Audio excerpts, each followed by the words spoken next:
And I need to make sure you guys can share your screens.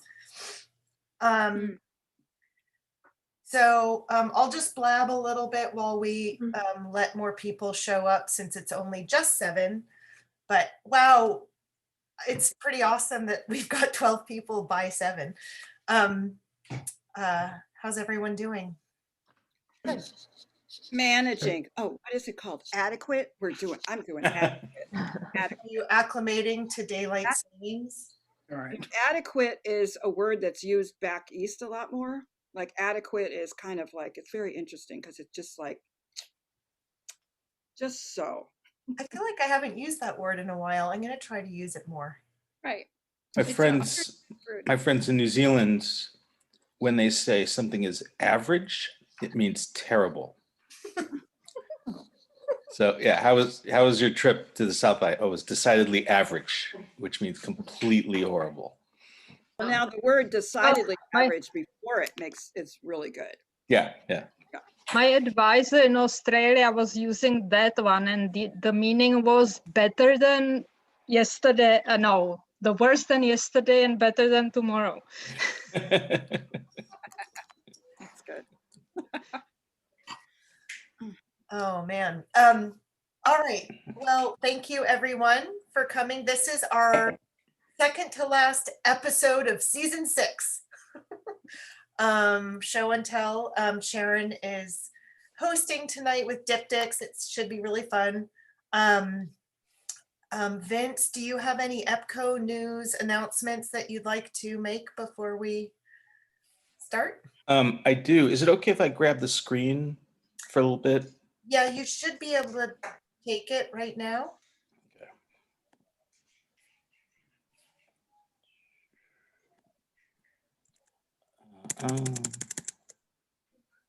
Okay. So there's some just terrific events coming up. There we go. And so it's wanted to make sure everyone knew how to get to the events and to know what events are coming up, in case, not everyone's on Facebook, but everything we do is on the website. So epco.org. And then right on the splash page is all our events are right here, or you can go to events and you'll see all of them. So this is Sharon's event tonight. So I want to point out some real important events that are coming up. So on the 23rd, this talk by Neely about Dorothea Lange, the Dorothea Lange Archive at Oakland Museum in California. So she's going to give us sort of a virtual guided tour through the archive. And the events on the webpage always have the Zoom, and the Zoom is 99% of the time the right Zoom. And so if you've lost the newsletter or the email, you can always come here and get the Zoom. So Kendra's Show and Tell is coming up. Virtual Photo Walk is coming up. And then this, I finalized this week. This is a terrific talk about the photographer Ruth Orkin. Her most favorite photograph is of a young woman walking through on Italian street in the 50s, kind of being harassed by these guys all around her. And so her daughter, Mary Engel, is herself a filmmaker and archivist. And so she'll be giving us a presentation on her work, and she'll be in conversation with Fairlight, who's one of our members. So this is just a real, very exciting that we've got this talk that Ruth's going to be, that Mary's going to be talking about her mother, Ruth Orkin. I hope you can all make it. And a quick note, these will be recorded, but after our talk with Jonathan Kalm and Lewis Watts, which was just this magical conversation between two artists, and I asked Jonathan if we could put the recording on our YouTube channel, and he said, I just kind of want to leave it in the moment. I want to kind of leave it where it is, as it's something that really special that happened, and then it's over. And so that really appealed to me, that idea of, I want to be there and share in these moments. So we will record these, we will put them up, but I hope that you will be there and be part of the magic right then, ask questions, face, hear the voices. It really is a different experience, even over Zoom. And one more virtual photo walk. There we go. Another super talk that we have coming, which is another legend, Judy Dater, who is also on the EBPCO advisory board, tremendous supporter of EBPCO. And she's going to be in conversation with Michelle Branch, who's the board president of SF Camera Work. So if you've ever met Judy, she's just a wonderful person to talk to. She's just full of knowledge, full of stories, full of opinions. And of course, Michelle Branch knows photography at the very highest level, being head of the board at SF Camera Work. So this is going to be another terrific moment, and I really hope that you will all be there in person to participate. So those are my Awesome, things. That's great. And you can, it'll be in the newsletter that's coming out later this week, but you can always go to epco.org/events and see everything that's going on. And they all have if you can click on it, if you don't see the Zoom link right there, just click on it and there's the Zoom link. So you can always get it on the EBPCO site. Done. Awesome. I'm so happy you secured all those. Yay. It's like we're a real thing. Mm-hmm. We're pretending very well to be a real thing. All right. Fantastic. I'm going to hand it over to you, Sharon Wickham. Sharon Wickham Works. Thank you, Jenny Sampson. Thank you. So yeah, it was really interesting. I was excited about Dyptichs primarily because it's like the start of something. It's the start of a book, and I like the idea of pairing. And it seems like it's not that easy to start putting images together. It's easy to take images, but to put them together, sets up whole other storylines and stuff. And so I wanted to just show you some origins. And so this is the oldest surviving consular diptych. Well, they were made actually to protect the artwork or to protect the carving. And from the 406, like way back. So oftentimes it was made with metal, ivory, wood, or metal, pair of linked panels.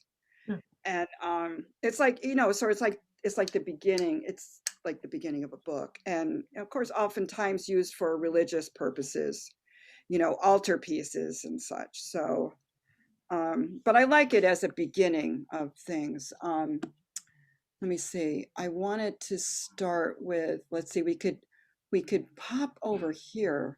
Oh, let me pop over here. So vintage glass plate diptych portraits of women and girls. This is 1904 to 1917.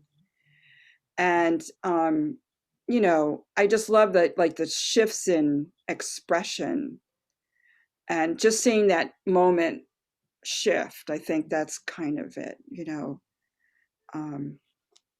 So it is like, it's pretty much the beginning of a book. And in a way, that's how come I kind of wanted to do this. And also, a lot of it's like the space between, like, what happens, like, how do we, the viewer, make the connections to work with that? So just thought I'd show these different ones. And jump in anytime you have, questions I may not be able to answer, but ideas or inspirations.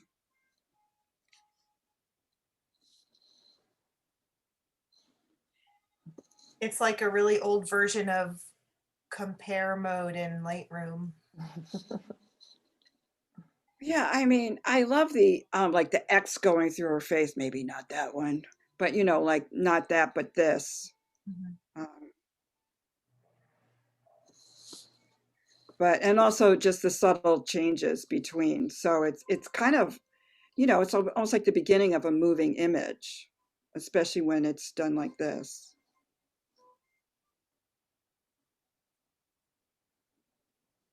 This is sort of carved out.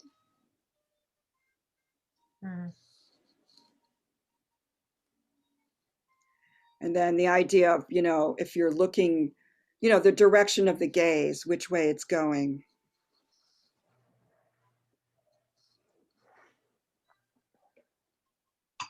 And also sort of like being there, but not quite there, or just getting used to being there. Mhm. And these are amazing too. I like these. Yeah.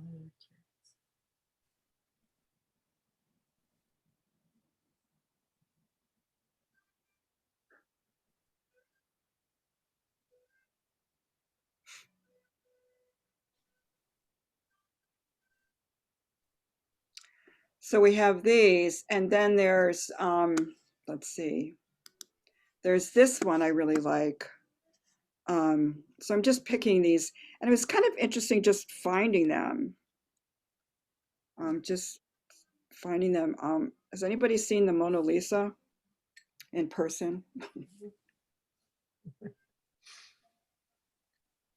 So, I mean, this is like the idea of when you're now when you go to a museum, everybody's sort of trying to take the picture with their phone and almost not even seeing the artwork itself.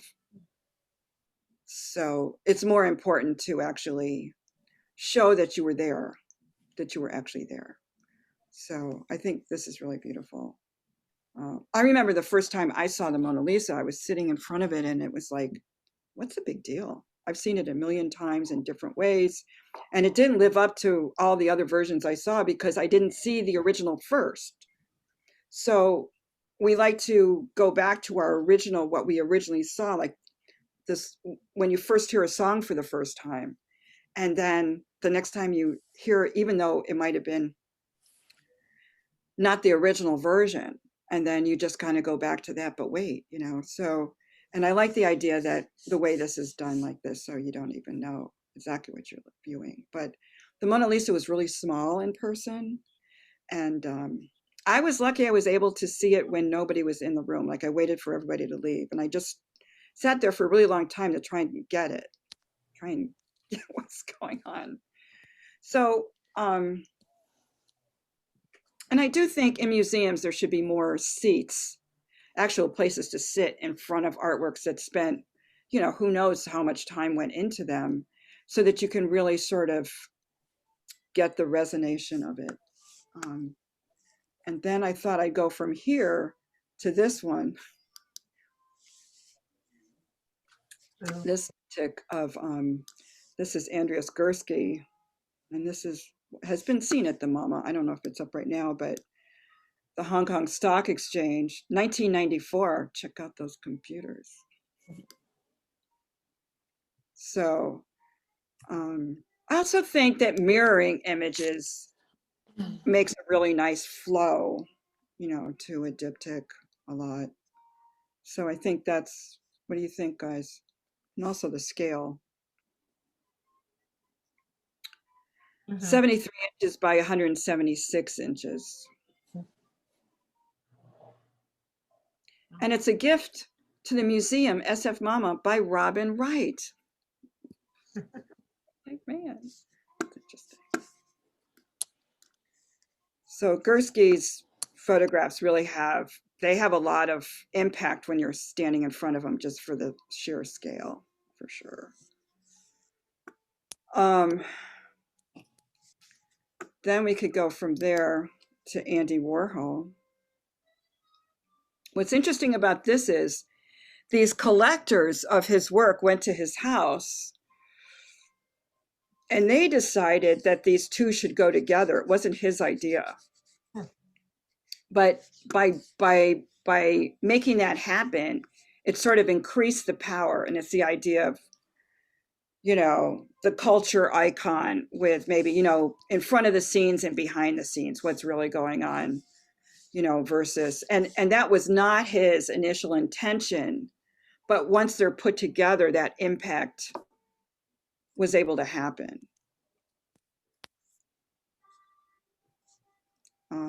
And then this one by Roy Lichtenstein. which also happened in 1963. And let's see, I gotta get this down here. Sharon, it seems like you know, like panels, the concept of panels can give a sense of space, but also of time. Like comic books use panels to do Right. both. Like, and actually, we're seeing both here at the same time. Right.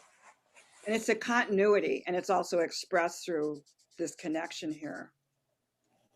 But yeah, it creates this, yeah, you're right about the time. It connects the time together. Very good point.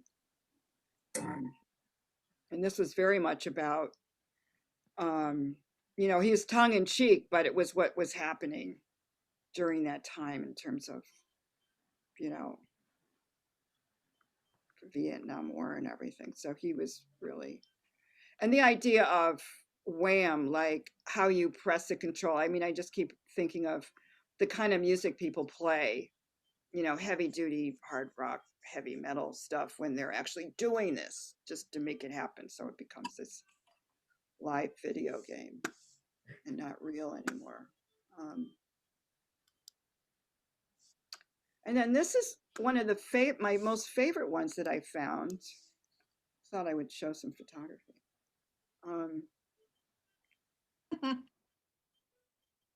I just love it. And so it was something about his hat. So what it says, the first son of a poverty-stricken furniture maker, Felton became one of the most renowned classical scholars, Harvard's president. But so I guess the fact that he wore a floppy hat had a big deal with like kind of being, you know, kind of one of everybody, like he could fit in. So it made him maybe more approachable because he was wearing a hat that was, you know, an everyday hat kind of thing. But the combination of this together, and I think it's really a beautiful thing to have that hinged and have, you know, how do we have memories of people? You know, it's a really interesting thing, and we're surrounded by death all the time, or the possibility of death at every second, at every breath now, because of the situation that we're in now. And so I did start taking portraits when a friend of mine died suddenly, and he was a big IT dude, and everybody was always headhunting him down. And he just worked massively long hours. And then finally, one day, he was just about to go on a vacation. You know, he's from Iceland, and it's going to take a month-long vacation, and he just died like that. And you know, we went to the reception. Everybody brought photographs of him, and they were all terrible. So the idea of making something like this as a memento, you know, is just a beautiful thing. And the idea of encasing something like that. Then there's this guy, who I think was one of the really exciting diptych dudes. So the photographer says that at the heart of the collection of these portraits is the desire to remind viewers that we are all equal, and to our environment, circumstances, or fate molded us and weathered us into whom we've become. So he's put together these odd combinations of people. I tried to go to his actual website, but I can't do it. But anyway, so here we are. So these great combinations. Let's see. Wow, those are great. He spent about 8 years doing this, putting this together. I mean, it's just really, really fabulous.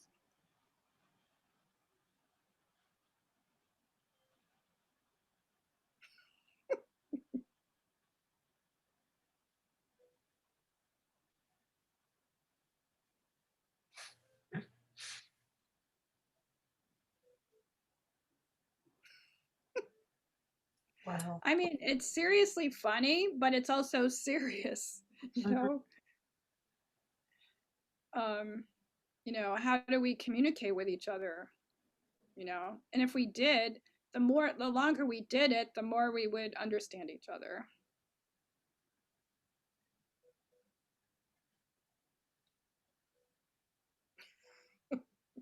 Wow.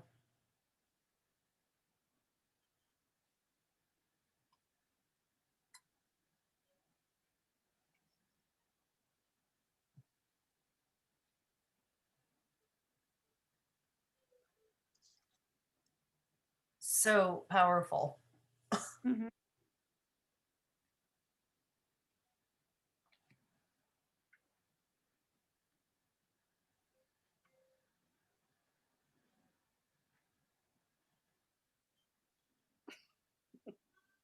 Hey, Jenny, what do you think? I love that one so much. I can hardly stand it.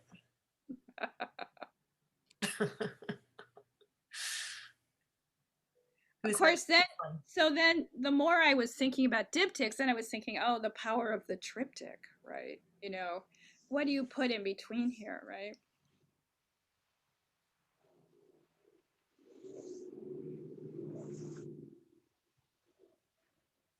These are so powerful. Hmm. Really They're good. just- yeah.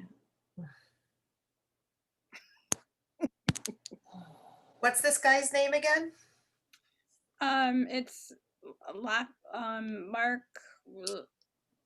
Oh, Mark Leightus. Created Equal is the name of the series. Leita. Leita. Mm-hmm.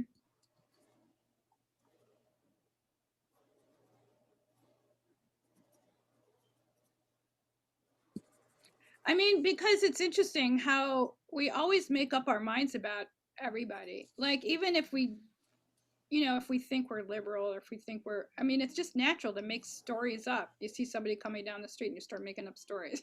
It's like, you know, it's wild.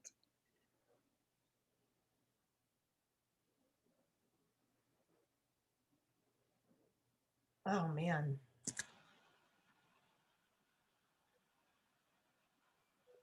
All right, so it's pretty amazing. Anyway, sure, there's that. And let me see what else. I have a Chuck Close here. Really like this one. Front and back. Simple. Chuck Close has done quite a few pairings, actually. You know, he is initially a painter, but he's used photography a lot.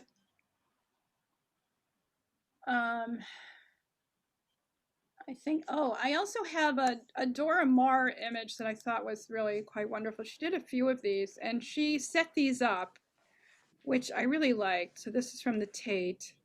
And yeah, so one's a black and white photograph and one etching executed on aquatint.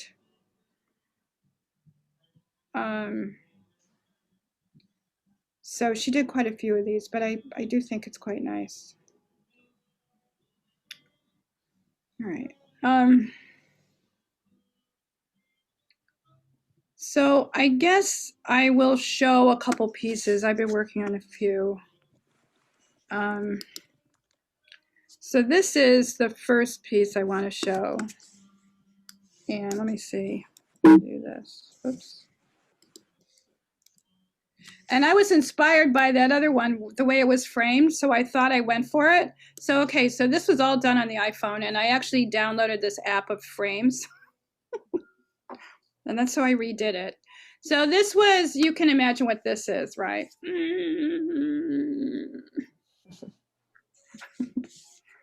I had to frame it, right? So is the next one waiting for your second shot? Yeah, so, well, it could be. I mean, yes, it could be. I'm waiting for my second shot. Initially, it was, you know, is it a question for so many people when? You know, is it a when? Is it, so this was originally called Should I? I'm not sure. It's a working title in process. So should I? Because there's a lot of people who won't get vaccinated. I mean, we have a niece on the front lines and she's refusing to get vaccinated. She's working as a nurse in COVID ward. She's refusing. You know, it doesn't make any sense. This is in Germany. So I don't, you know, I don't really know, but I was all real proud. You know, I got the sticker. It's like a voting sticker. I got vaccinated. But I took quite a few pictures. I mean, I really like the shadow here. But I also like kind of like the fake frame idea. Having So, the two frames kind of tells me that, okay, these images are related, but I have to figure out how. I have to tell my own story. But the two frames are inviting me to discover the story. It's like, okay, there must be a reason why the frames are the same, so I have to figure it out myself. thank you. Yeah, it's interesting when there's participation. I just started watching that TV channel where there's all these ads. What is it? IBM. I don't know. Anyway, I'm watching this TV show, or this actual movie that has all these ads. Oh, can I get out of here? So then there's these two. Yeah, so I'm watching these shows, and it's interesting when an advertisement also asks you to participate in the way they make their ad. So yeah, it's kind of interesting. Similar to the last, actually. Right. So this is pretty similar to the last one, right? But I did these today, and the idea is, okay, so this is survival, and I don't always take all my supplements. If I was, I would have like way more, like, and so it is a question, or did I take them already? Can you see my cursor? Yes. Okay, so did I take them already, or do I want to take them, or can I wait? Do I really have to take them? So there's that question, and then these two. So they're all along the similar lines. Whoops. Hello. There you go. So this is, and you can see what that is, right? Mm-hmm. The prescription bottle, and now it's empty. I took it. So it's a survival thing, kind of thing. And then on I also have a little bit of Irish because it's St. Patty's Day, and so these were taken in Ireland. And I had the idea of also the pandemic, how we're up against a wall. So I wanted to show these in that perspective. So we're up against the wall. On the one side, on the other side, we can see the light at the end of the tunnel, kind of thing. So, yeah, so that's my feeling with these two together.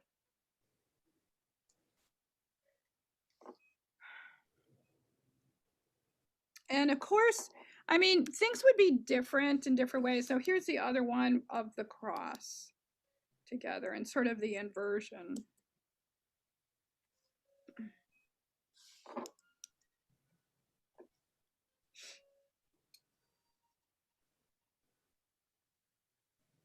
Also from Ireland. I pretty much picked Ireland because it's St. Patty's Day today. So that's how I gave myself those limitations.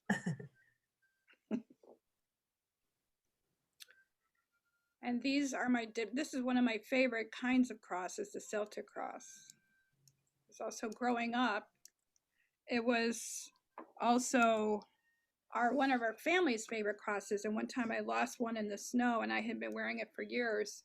And I found it 2 years later. It was amazing. It was a miracle. So I'm going to stop sharing now. And Ernie is up next. Does anybody have any comments, questions? I really, those were great. It's interesting, like, well, maybe even also the cross, you were really, like, yours was really about the moment. Like all those pairings were really about like speaking to now. Yes, because one of my students, she's lost 6 family members from COVID. I mean, it's like very serious. Oh my You God. know, I mean, some people have lost more than others. I mean, most of her family's in Georgia. So, you know, I mean, some people are not as affected and just think, yeah, it's just, but it's very intense. So Mhm. thank you for. Yeah. I love this. It's so, I mean, well, let's move forward. I don't want to, Go ahead. No, but finish your sentence. it's just interesting, like, there's so many possibilities with Dyptichs, it's nuts. And just like seeing all those examples from over, the last 100 years plus, and then what you've done, and then just like my own process, like, I don't know, it's really fun and fascinating. And just to see yours, like, Well, and thinking about it in such a different way than I was, and I love it. and you do it also with the tubes and rolls, right? So you're also pushing the light. So you're kind of doing that diptych as well, almost. Yeah, yes, like we are. Yeah, of course we are. Yeah. Good. So thank you. Ernie Loopy is up next. Take it away, Ernie. Yeah, I don't know if this really fits the definition, but this is what I got.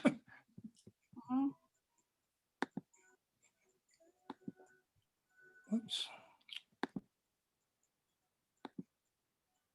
Oh, forgot to share the screen. Oops. Oops. Sorry about that. No, you're Forgot fine. to share the screen first. Okay,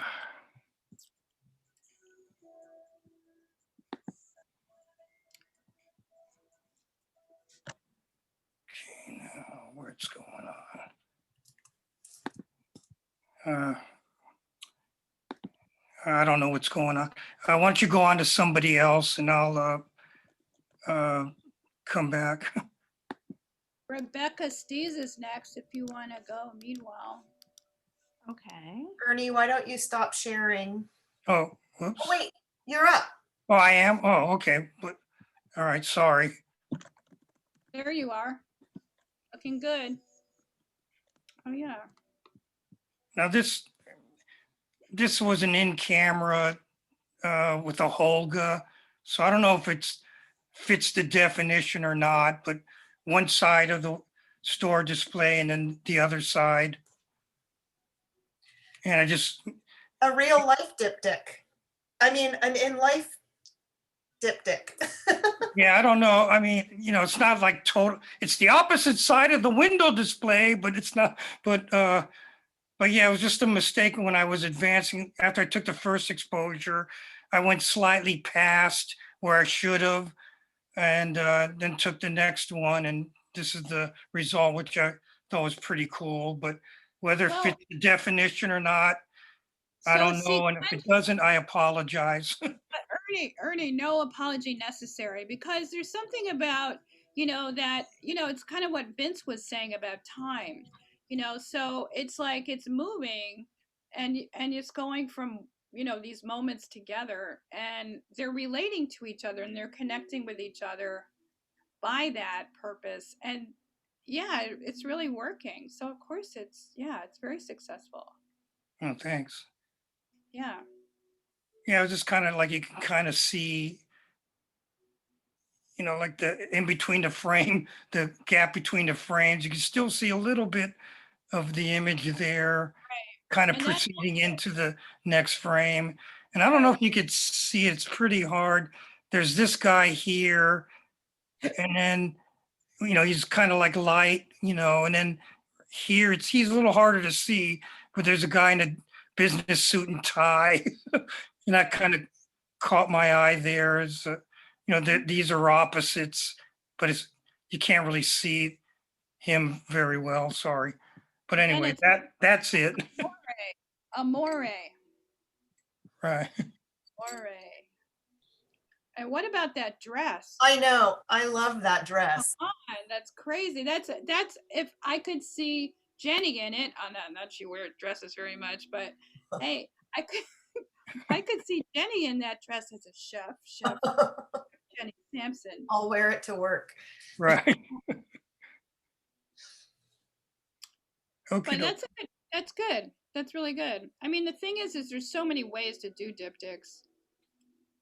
There's just so many ways. Right. And I what- just never really thought about it too much. And so when I saw this, that, you know, that this show and tell was happening, this is what immediately popped to mind, but not really knowing, because I never really got into the diptychs and triptychs, you know, what's really behind, you know, like suppose some of them being opposite of what it was. But this was, you know, like I said, an in-camera take on it. And Yeah, that's a natural. It's a natural one. Very cool. yeah, thank you. Really working. Rebecca, take it away. All right. Well, let's Look at you. see here. You look like you're thinking. Wait. It is. I'll come up here. Okay.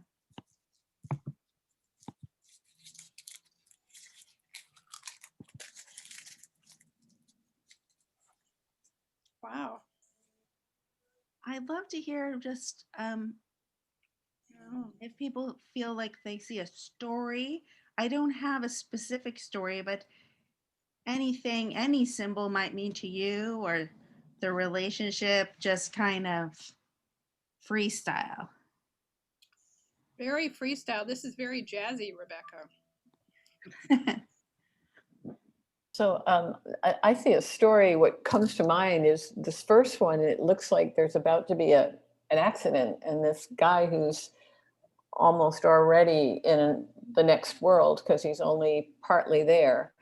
And then the next one is across and galaxies and whatnot. So it's kind of before and after the accident and the afterworld is what just kind of comes to me as I see these two together. Yeah.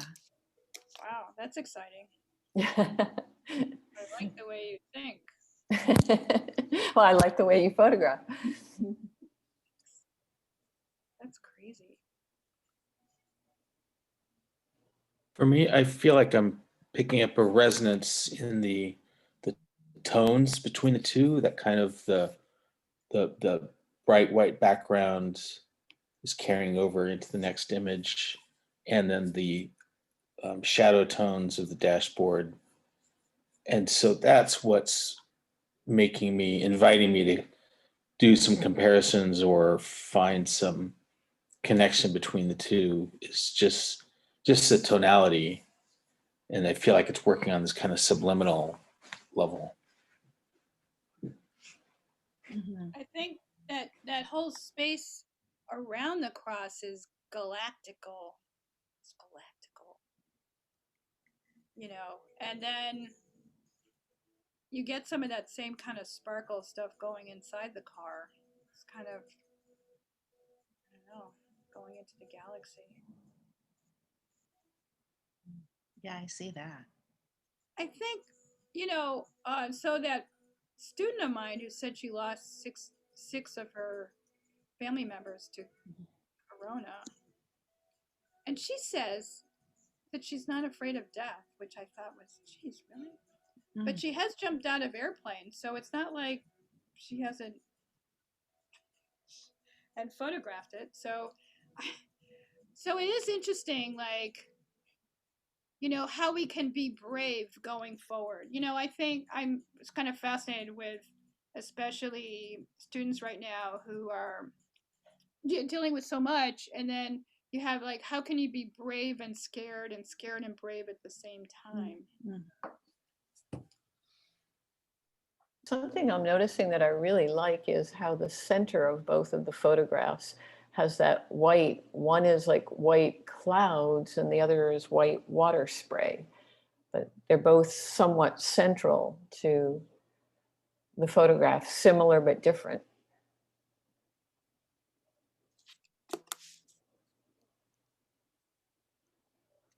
Rebecca, what do you say to that? I love it. I was thinking more about it with water. So far, so far, I'm so grateful. Thank you guys. I just put this together, this afternoon. And I've been looking at, my father's in hospice, and I've been just looking at pictures that I took of my parents, not particularly like art pictures, but just kind of when I was thinking, what's going on here? And yeah, so this is kind of when I started to wonder if my dad had dementia, and I see my mom looking at him, and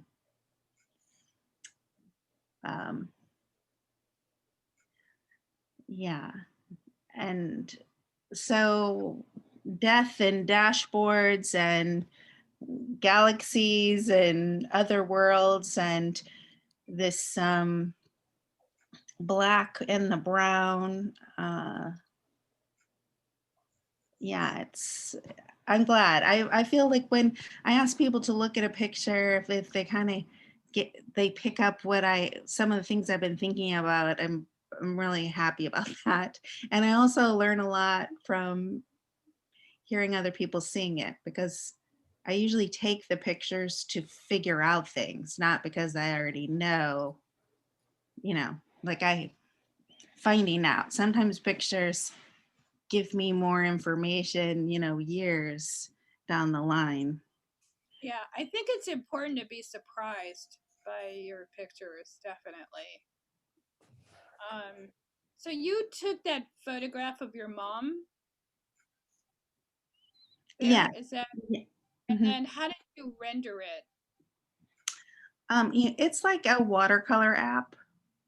Oh, really? It's really beautiful. Yeah, it's really nice. It just feels very fresh and it feels very alive.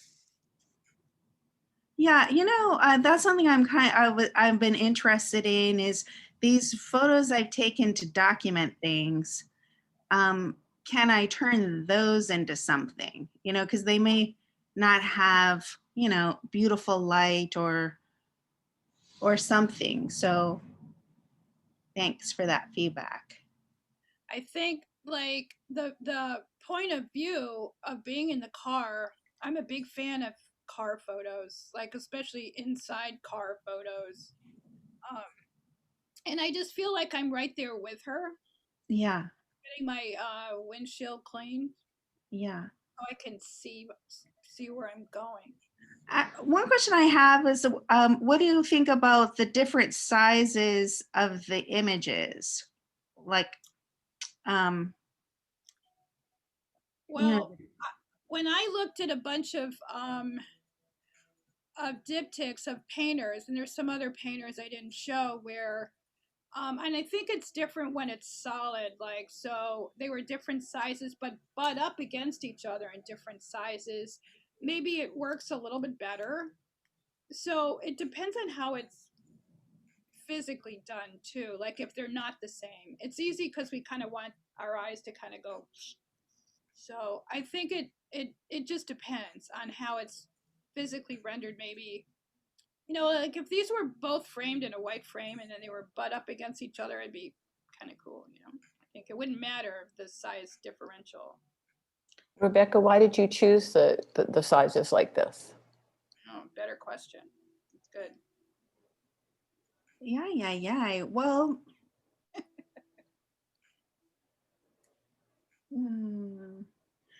it really probably had to do with just the apps. The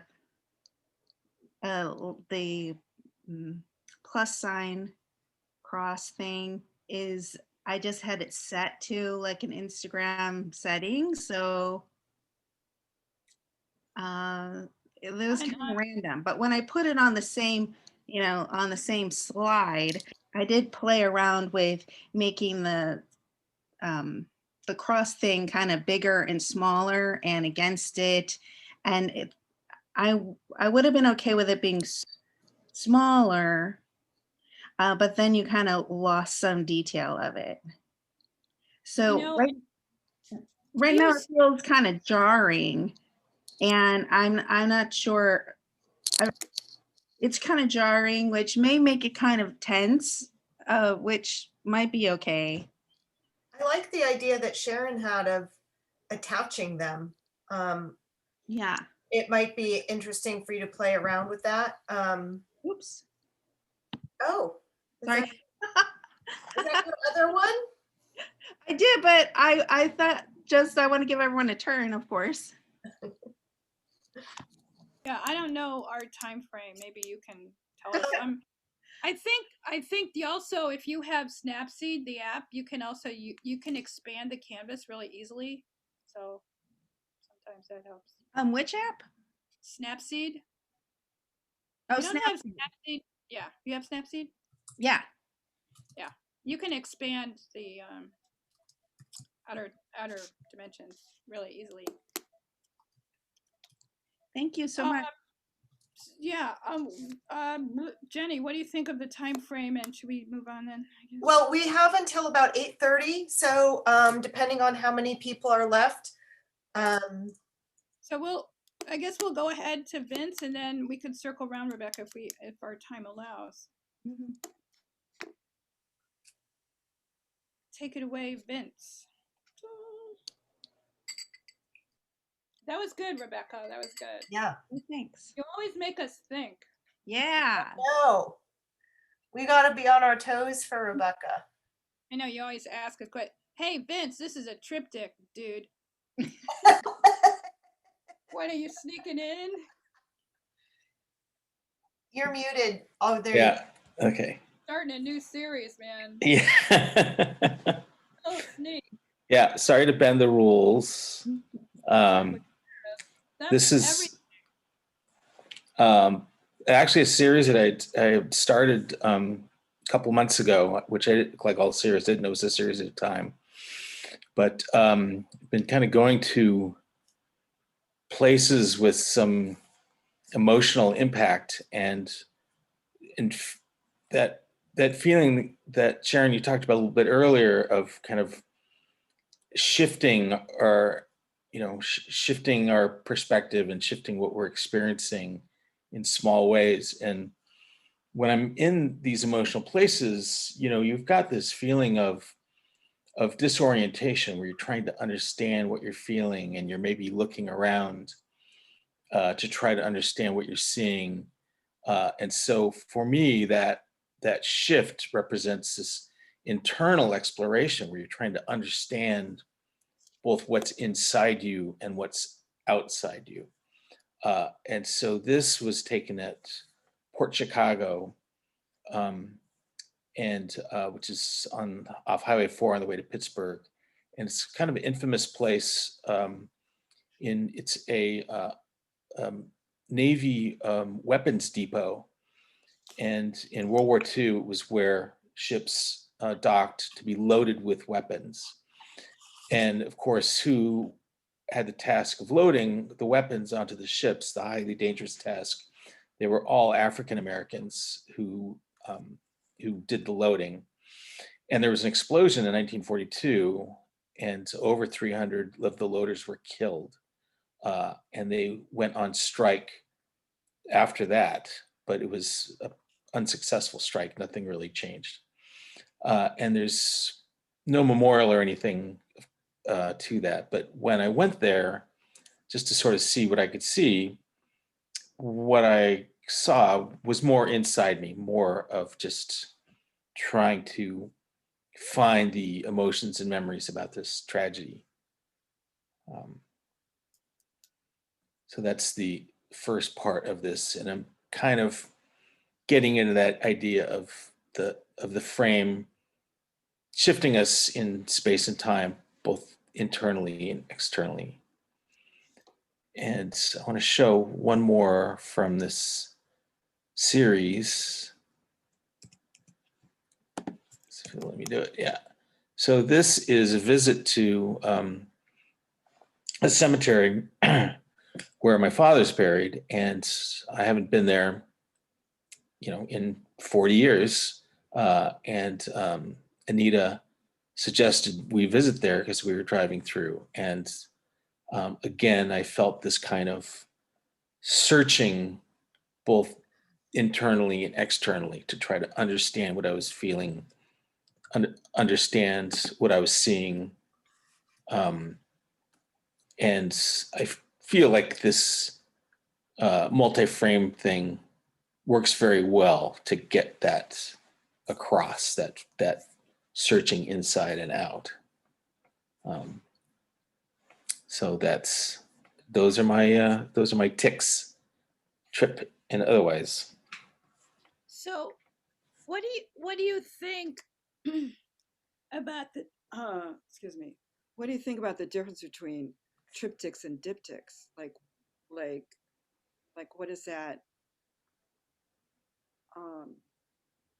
The diptych to me feels so purposeful, like I'm putting one thing beside the other so that you can compare them. And so it feels so purposeful. And of course, with that artist you showed us, the guy, doing all those folks, like it's a very purposeful, compare this to that. Look at this next to that. Here's the hat and here's the guy. And then I feel like these triptychs are a little more experiential, which is it's sort of mimicking a panoramic photo, mimicking the way that we examine our surroundings that are around us, where we might be looking for threats, we might be looking for explanations. So it's maybe less, more an invitation to explore and less a puzzle of, okay, here are these two things purposefully set side by side. Whereas with this panoramic view, which mimics a little bit more of our kind of natural exploration of the world, it's, maybe feels less purposeful, maybe more natural, and natural in quotes. it's definitely more cinematic, It makes me feel like a timescape, like you're almost documenting there's time movement, and like you were saying, it's more fluid. It's like a timescape to me. Yeah, you're right, Jan. Yeah, I like how you described the diptych versus the triptych. Dips versus trips. Trips And yeah, and Jan, each one, of course, is, because these are film strips, each one is a piece of time. Like I thought I shot three pictures in a row. And so that's that moment of those It three is pictures. sequential then, so that they aren't, you didn't set them up, they are sequentially in the film strip. Yeah, they're all sequential. I see. And that's a crucial element here for you, Vince. Is that true? Yes, because again, I'm kind of trying to connect with my own internal searching. I'm kind of searching around inside to understand what I'm feeling, and I'm searching around outside to understand where I am.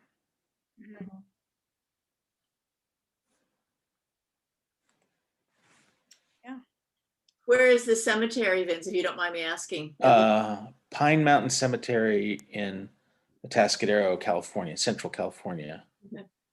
And the sign out front says, "No horses and no motorcycles." That's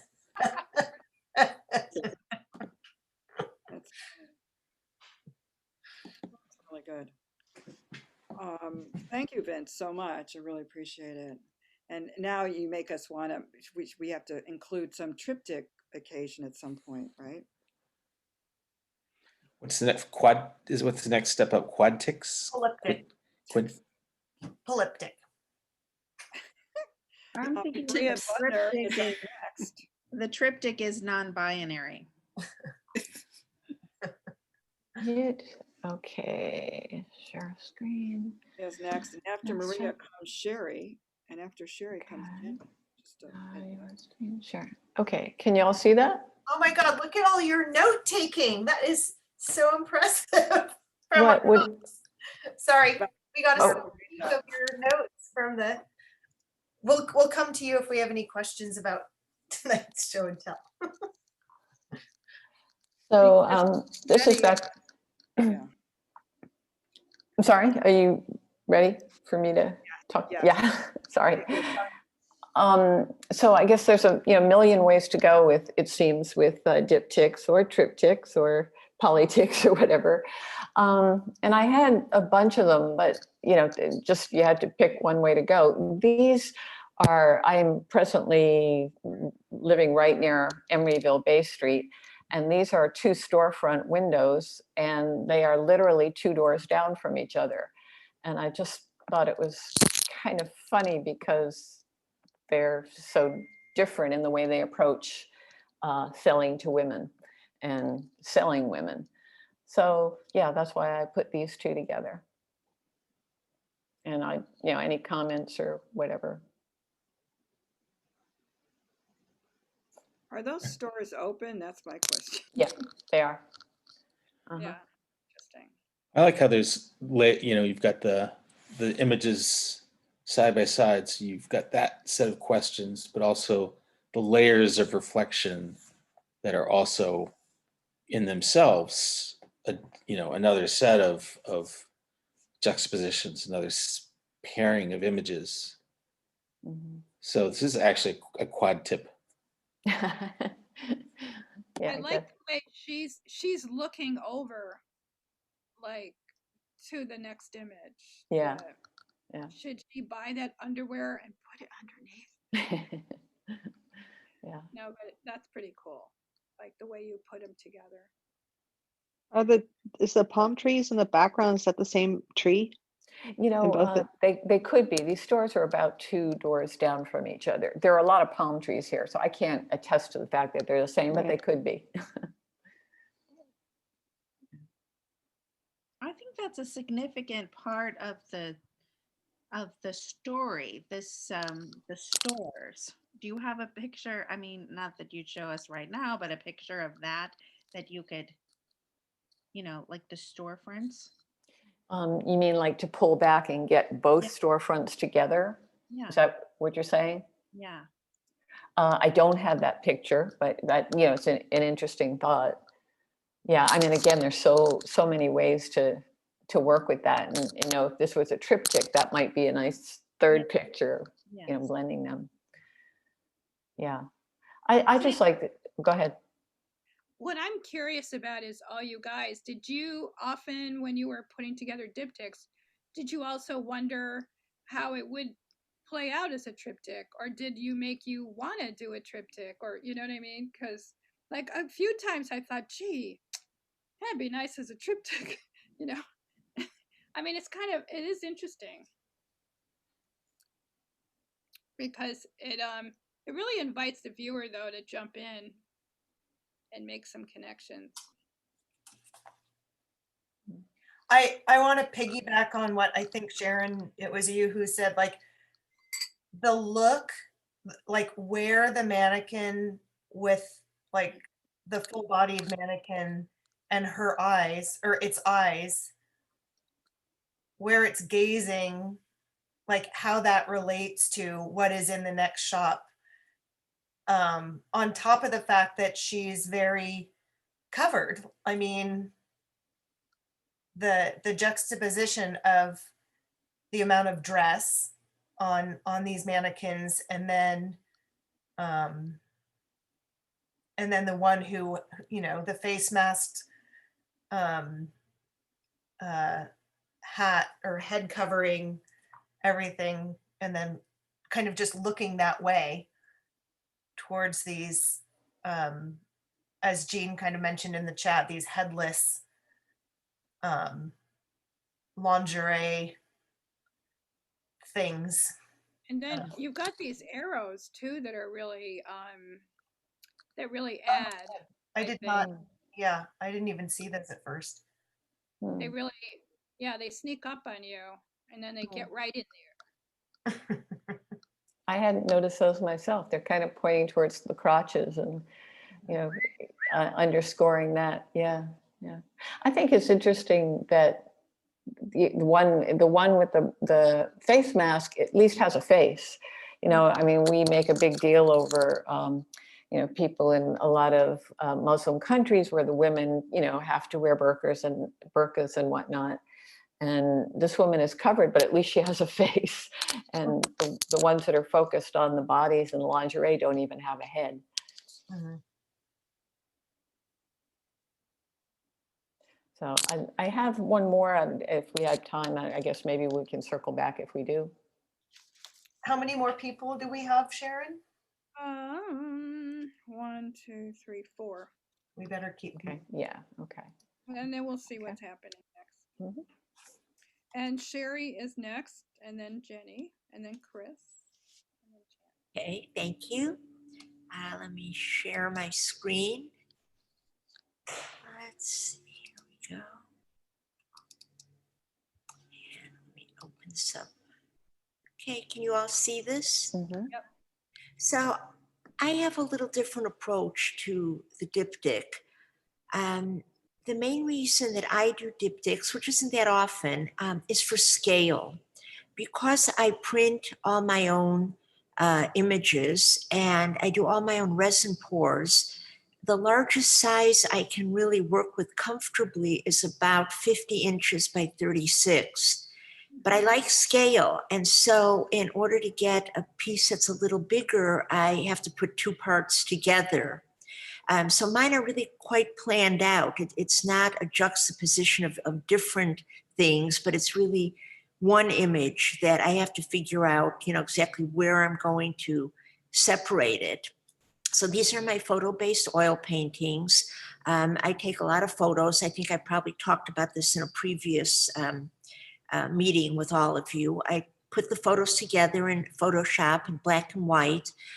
Print them out in black and white. I write little stories. We've been talking a lot about stories. Well, I actually write stories. I don't know if you can see my cursor on some of these figures. I make up little stories just based on how they stand or look or walk or how they're dressed.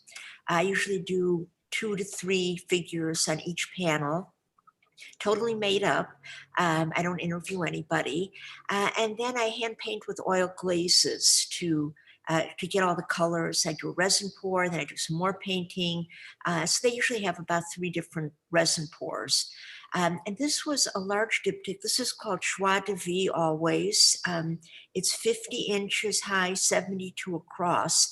And you can probably see where they separate right down here, right through this guy's pants. And these were butted up against each other. And this was for a client in Boston, and they wanted it as one piece. So I had to bolt it together from the back, which made it really heavy and really hard to ship, but that's how they wanted it. So I said, okay. All right, let me go to the next one. So, Yes. Sherry, is that stretched? Is it stretched canvas? It's on wood. They're on wood panels. You kind of have to use wood if you're doing a resin pour, because if you're using canvas, it would have too much give and it would probably crack. Let me go to the next one. This one is called Across Millennia. The photos were all taken at the Metropolitan Museum in New York. And I not only write stories on some of the figures, but also on some of the sculptures. This one and this one and the one in the back. And this piece is 50 inches by 80 inches. I try to make the 2 sections so that they could stand on their own in case I ever want to separate them.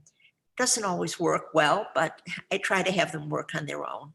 And this one can be butted up against each other, or it can be displayed with about 1 inch or 2 in between the sections, like you can see here.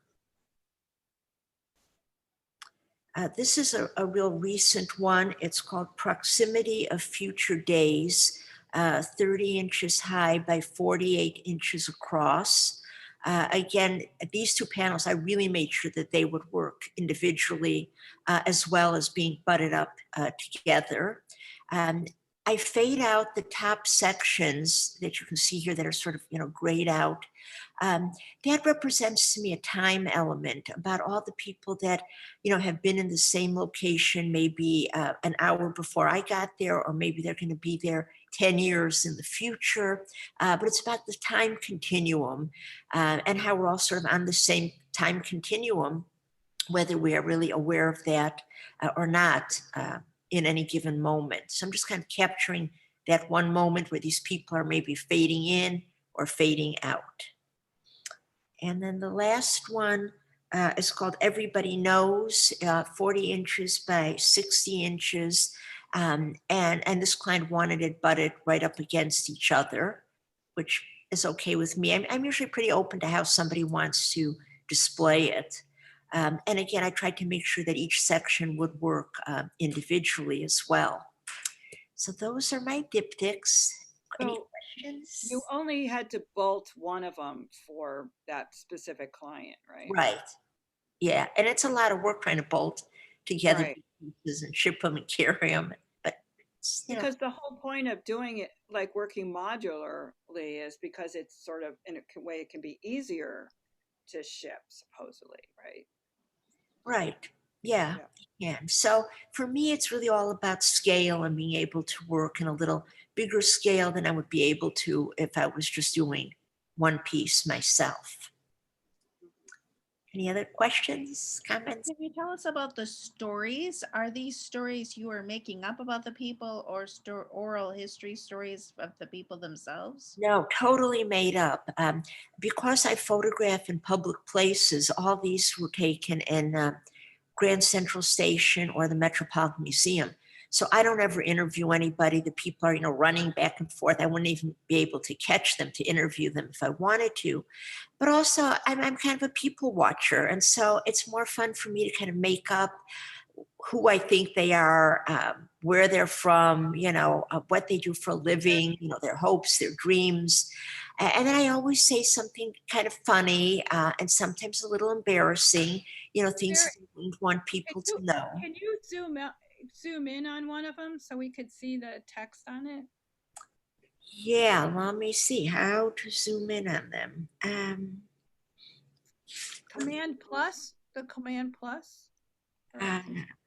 Let's see, command plus.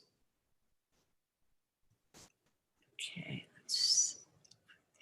well, you can probably see here. I should have printed one out to read to you. I can just read a little bit of this guy right here. Up and coming young executive, just got promoted, but had to agree to go out with his manager's stepdaughter, whom he never met, and so on. So I just make up funny little stories.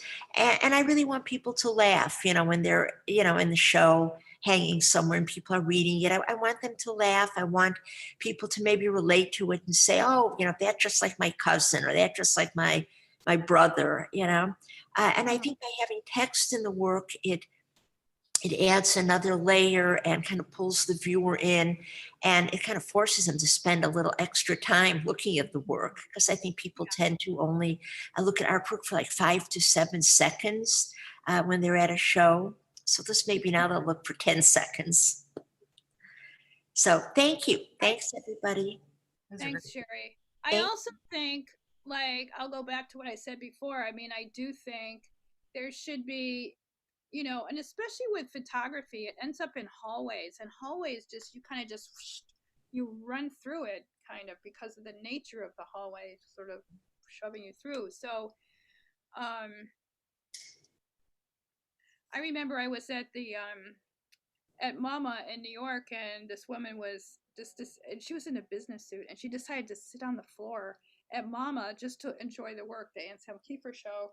And she was just sitting on the floor, and the guards were just saying, "You got to get up. You cannot sit there." She was just sitting there, and she had like a dress suit on, business suit, and it was hilarious. She just wanted to sit down and enjoy it, and the guards just went ballistic. But the thing is you can't.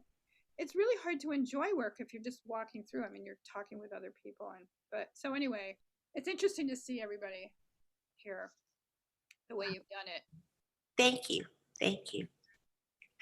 And Jenny Sampson is next. Oh. Alrighty.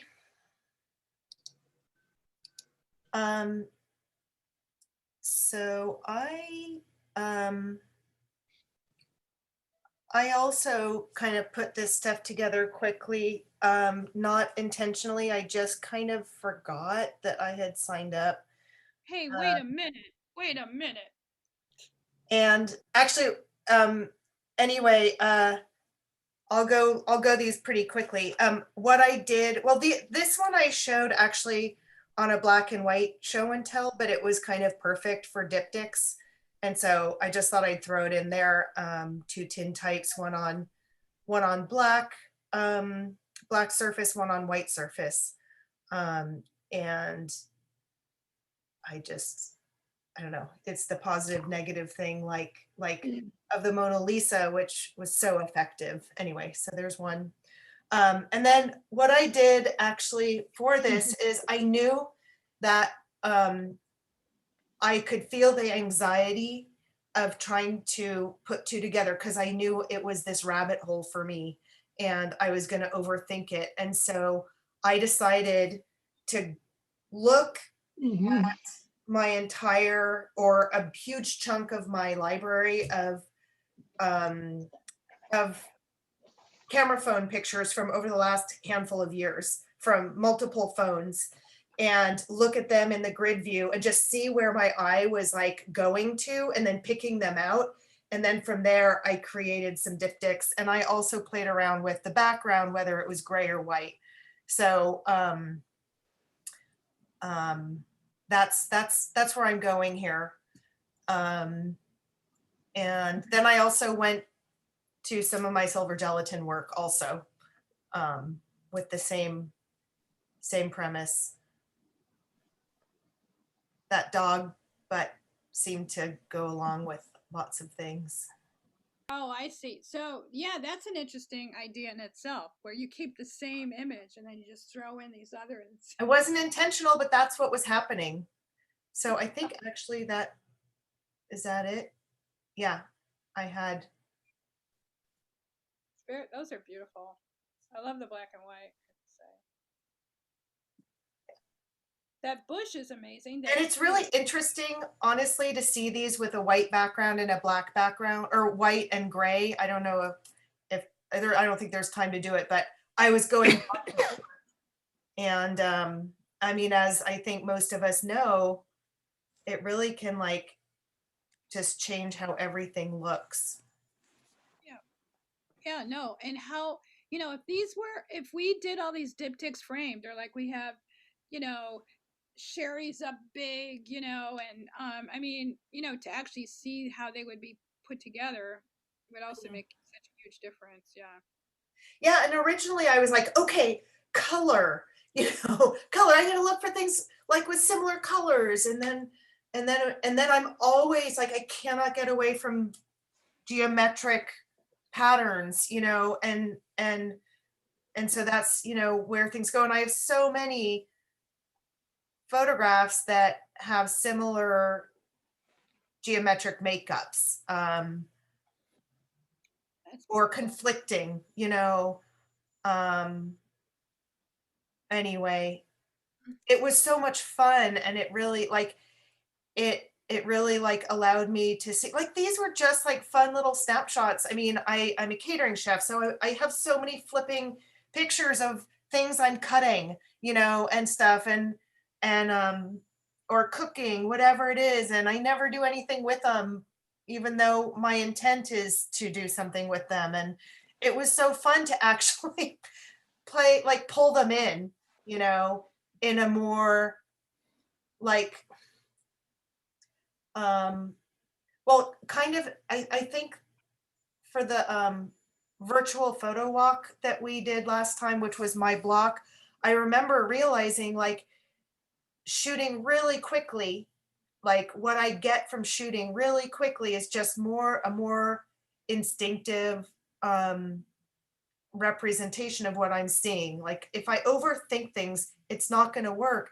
And so that's kind of where I went when I was trying to pair things up. And it felt really good because I didn't want to overthink it. I mean, it's a good way to start, like Yeah. even start a new series, you know, like Yeah. the idea of sequencing. All of a sudden, you know, all these other things can happen. So the reason why I wanted to do the diptych in the first place was how you pair images for a publication. So it really came, that's how it started. Like, and how that's, you know, it makes a huge difference in how things get paired. Yeah. Yeah, I mean, it makes me want to just like keep going and yeah, just like look at my work in totally different ways and you know, don't judge it like, oh, this is taken with my phone, you know, or this is a film shot. Like, no, like just look at it and put them together and see what happens. Yep, it's all possible. Thank you, Jenny. Thank And you. we're moving to Chris Gibbons. Ta-da. Oh, hi. Right, hold on a second. Sharing my screen. Oh, hold on a second. Chris, before you start, I just Oh. have to tell you, I started seeing those American flags Oh, right. all the time after that show and tell. Yeah, me too. Yes, there are rather a lot of them. I bet it brought me so much joy. Yeah. Okay, hold on. Let's Sorry to interrupt there. yeah. Okay. So, oh, right, I see. That's okay. I hope people are seeing something. Yeah, we're seeing part. Oh, yeah, we're seeing the whole thing. Okay, hold on. Let me turn up the volume as well. So hopefully, what you're seeing is two images which are unintentionally juxtaposed on film. And there was literally no intention of this. The first image, well, the image on the left was one that some work colleagues came across and like mentioned to me. And then it must have been, I don't know, I suppose about a week later that I either came across or decided to go and photograph the other shot. And the other shot's on Ashby near Whole Foods. But I've been kind of, the unintentional juxtaposition has been something I've been kind of interested in for quite a while. Trying to do, if I was to try to do this intentionally, I would never get it. It would never work, which is a bit unfortunate. But so, and also I think a psychoanalyst might have a field day with this, which would be a bit unfortunate, though they might be right. I probably am a little anti-technology. Okay, and given that I think we need to probably move on. Hey, wait a minute. Oh, Gibbons, wait a minute. sorry. Go back for a second. That's so good together. It's just so good. I mean, you know, and it would be interesting to see how you would put that up, but it's very exciting.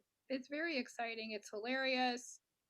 And, you know, we're surrounded by all that, and it you know, our phones work for us and they work against us. And so I was in the botanical garden photographing today, and my partner was getting these phone calls, like, because another friend of his, he didn't know if his phone was working or not.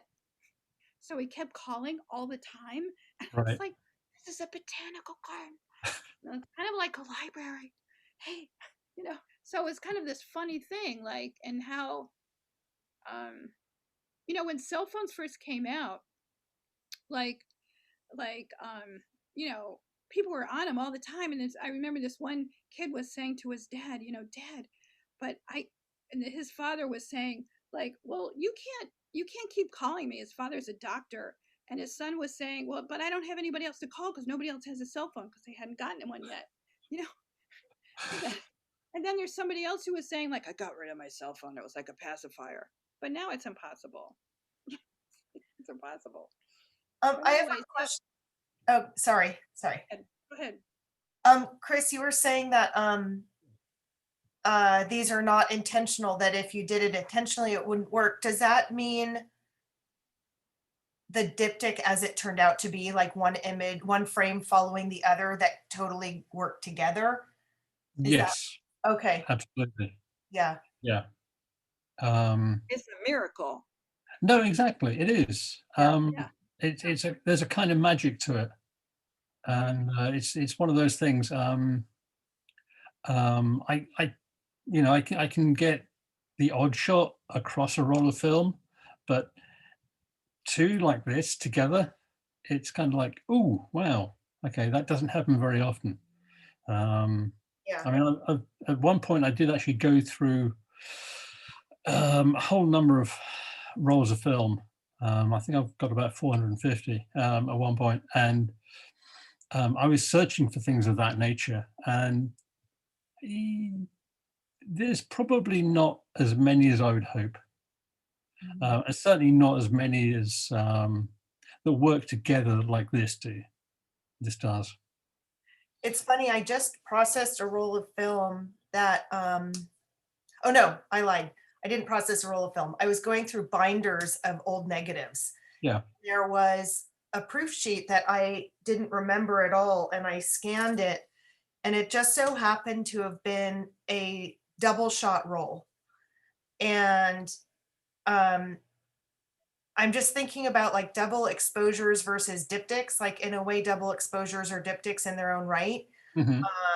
But what I also found was that like they were working side by side, some of them as well. And it was like you said, a miracle. It's like, how can this possibly have happened? You know, it doesn't make any sense at all. But I mean, that's why we love photography. That's why we love it. I love the color too. They're so pleasing. Yeah, I think the colors really work well because it invites you to explore both images. It's very rustic. Who was saying, Sharon, were you asking somebody if I'm gonna not proceed with my question because I feel like I'm gonna be embarrassed by saying it out loud. Forget it. What? Anyway, Chris, this is fabulous. I Yeah. can't wait to see more work from you because these are really special. What camera was this? This was Mamiya RZ67. Yeah, I was thinking that. Yeah. I mean, I'll be quite honest. It's kind of a friend sold it to me, and I before he even sold it to me, I took a test roll and got it processed, and I was like, there's no way I took this. I'm not this good a photographer. The camera has something special to it. Huh. Yeah. There's some beauty to it, and it's not my talent. I know that. But yeah. You were there. You found it. Oh, absolutely. I just happened to make it happen. That's all. And your eyes were on it. Your eyes were on it. Yes. And thank you so much. Chris Gibbons and Jan Watton is here tonight. I am, and I'm having some, whoops, I'll unmute myself. Okay, I'm having some technical issues with my, like the diptychs are not opening up. So give me a second, see if I can get them to do what they're supposed to do. No problem. They're just, it's like it's frozen. I can share my screen, but it's, okay, I will share my screen and you'll see that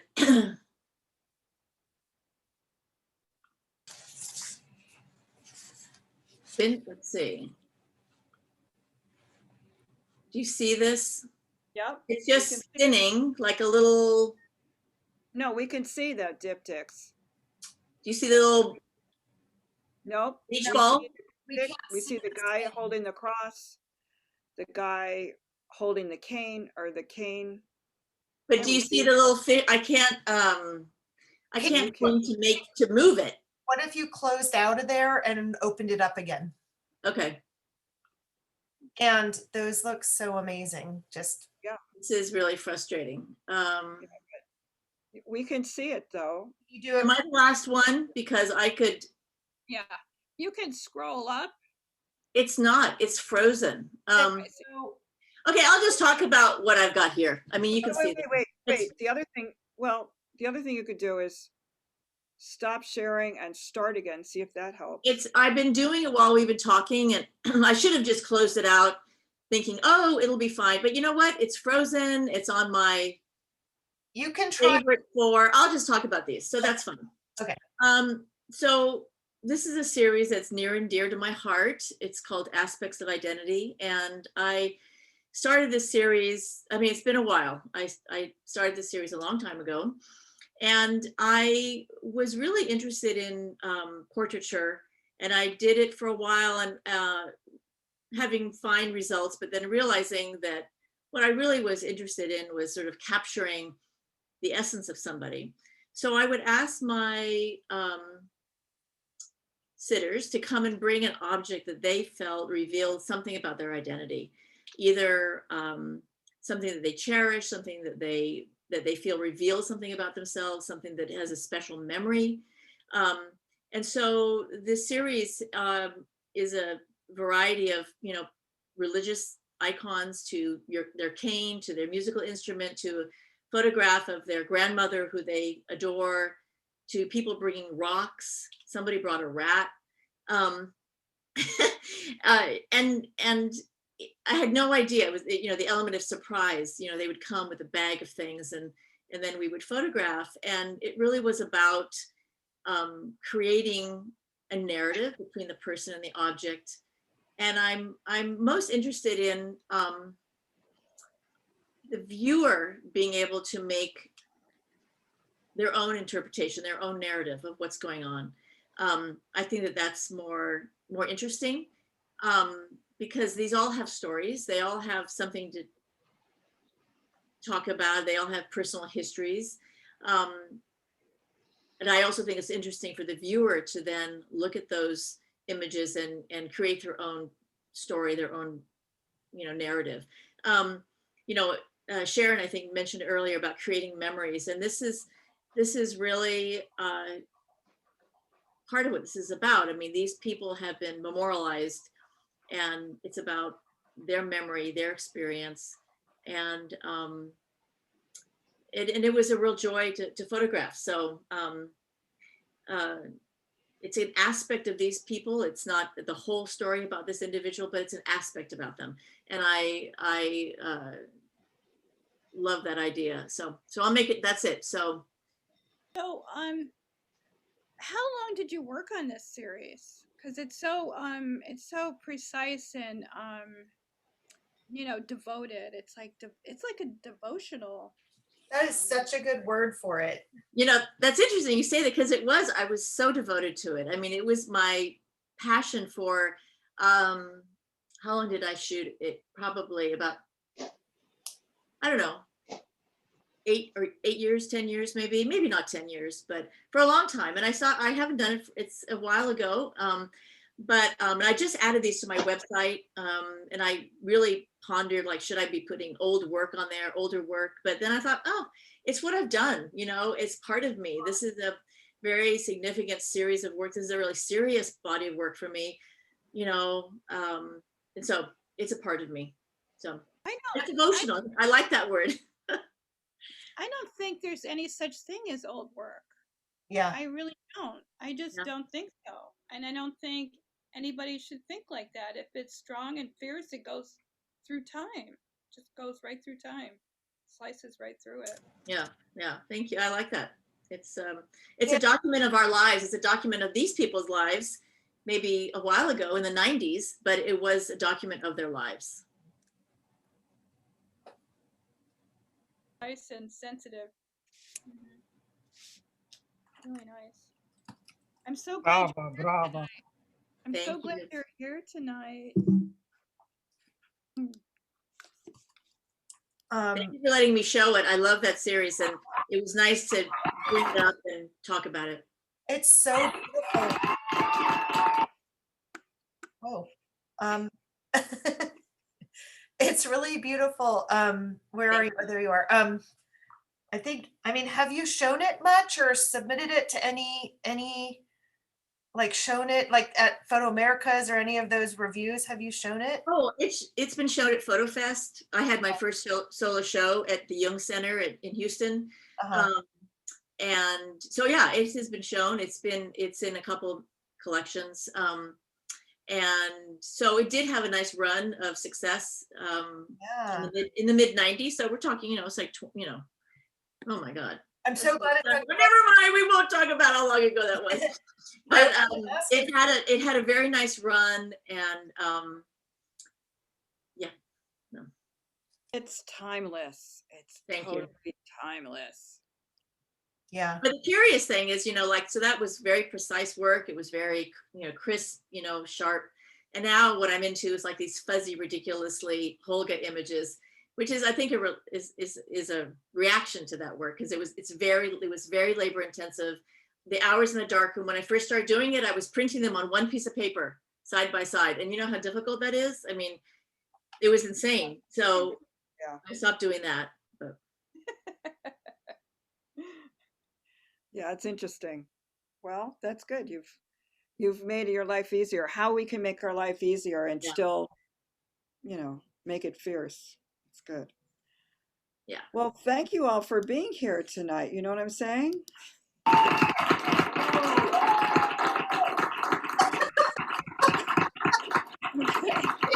Thank you. Thank you all for coming. I appreciate everybody. And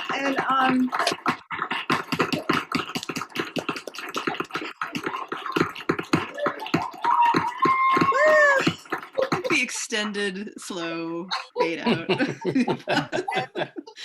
And I do want to thank Anita and Vince for helping us get even started in the spring of 2020 and are taking us through. It made such a difference, like in the spring of 2020, like such a difference. So I was just realizing March 29th, I think, was the first one that we did. So we're coming up on our first anniversary. Yeah. When we did 2 a week. 2 a week, yeah. Almost there. Keep it going. I love thinking about sequencing, so thank you for that. Yeah, I agree. Rebecca, I think that was such a good, I don't know, such a good way to start a sequence. Yeah, totally. So our next one is our last one, and that will be on the 30th of this month, and it is pets, and that should be fun. And next week is, as Vince said earlier, Neely is doing a talk about, I almost said Jessica Lange, not Jessica Lange, Dorothea Lange. Katie Lange?